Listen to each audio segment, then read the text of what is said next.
Welcome to the last breakfast. Please enjoy the video. In this video, I will show how to make French soup. First, let's begin with the star ingredient, the onions. You'll need about 2 pounds of yellow onions, thinly sliced. Melt 4 tablespoons of butter in a large, heavy-bottomed pot. Add the onions and cook them very slowly over medium-low heat.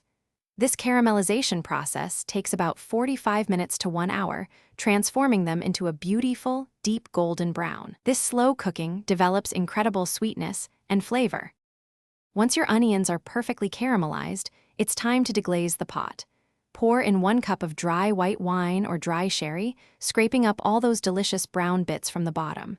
This adds immense depth of flavor. Next, add 6 cups of good quality beef broth and a bay leaf. Bring the soup to a gentle simmer and let it cook for at least 30 minutes. This allows all the flavors to truly meld together beautifully. While your soup simmers, let's prepare the delicious topping. Slice a fresh baguette into 1-inch thick rounds. You can toast these in an oven or toaster until they are golden and slightly crisp. Once the soup is ready, ladle it into individual oven-safe bowls. Carefully place 1 or 2 toasted baguette slices on top of each bowl, ensuring they float nicely on the surface. This creates a perfect base for the cheese. Now for the grand finale. Generously cover the toasted bread in each bowl with about 1/2 cup of grated Gruyere cheese. Place the bowls under a preheated broiler for 2 to 3 minutes.